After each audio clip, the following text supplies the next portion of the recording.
বিহারে ভোট হবে আর নীতিশ কুমার আসর গরম করবেন না, তা কি হতে পারে? ভোটের হাওয়ায় এমনিতেই কিন্তু গরম হয়ে উঠেছে বিহার।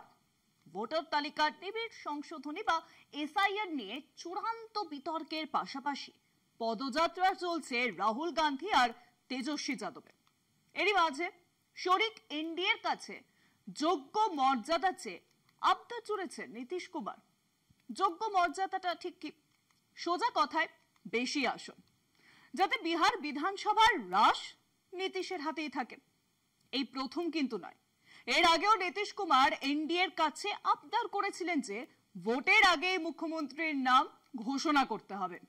এবার চাইছেন যোগ্য মর্যাদা। প্রশ্ন এই, কি করে এনডিএ নীতিশ কুমারকে সহ্য করছে? না করে উপায় বা কি আছে? ভোট যে বড় বালাই।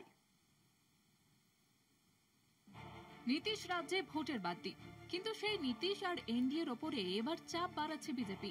এসআইআর বিতর্কের মাঝেই বিহারে ভোটার অধিকার যাত্রায় কংগ্রেসের রাহুল গান্ধী আর জেডির তেজস্বী যাদবরা। রাজ্য জুড়ে বিরোধী শিবিরের এই দহরম মহরম চলাকালীনই আসন্ন বিধানসভা ভোটের জন্য আসন রফার প্রক্রিয়া দ্রুত সেরে ফেলতে চায় শাসক শিবির এনডিএ। কিন্তু নির্বাচনের মুখ কি এবারও নীতিশ কুমারই? নীতিশকে হাতিয়ার করে কি ফের বিহারে লড়বে এনডিএ? সেই প্রশ্নেই কপালে ভাঁজ রাজনৈতিক মহলের। ইতিমধ্যেই দুদিনের সফরে দিল্লি গিয়েছেন বিহারের মুখ্যমন্ত্রী নীতিশ কুমার। সূত্র অনুসারে দিল্লি সফরের আগে পাটনায় মুখ্যমন্ত্রীর বাসভবনে কেন্দ্রীয় মন্ত্রী তথা বিজেপি নেতা ধর্মেন্দ্র প্রধানের সঙ্গে বৈঠকে এনডিএর মধ্যে আসন ভাগাভাগি নিয়ে আলোচনা হয়েছে। সূত্রের দাবি, মোট 243 আসনের মধ্যে জেডিইউ এবারও তাদের আসনের ভাগ বেশি রাখারই দাবি করছে। বিহারে বিধানসভার রাশ নিজের হাতে রাখতে চান নীতিশ কুমার, তাই দিল্লি সফরে বিজেপির শীর্ষ নেতৃত্বের মন বুঝতে চাইছেন বলে এনডিএ শিবিরের একটি সূত্রের ইঙ্গিত। বিজেপি ও জেডিইউ দুপক্ষেরই আসন রফা নিয়ে কোনো সমস্যা নেই, তবে আসনের ভাগাভাগি ছাড়াও অন্য প্রশ্ন নিয়ে জল্পনা অব্যাহত। একাধিকবার দলবদলু নীতিশ বিহারে 20 বছর ধরে মুখ্যমন্ত্রী।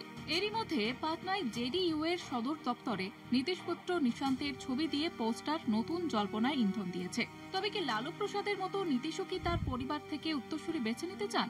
কলকাতা টিভি।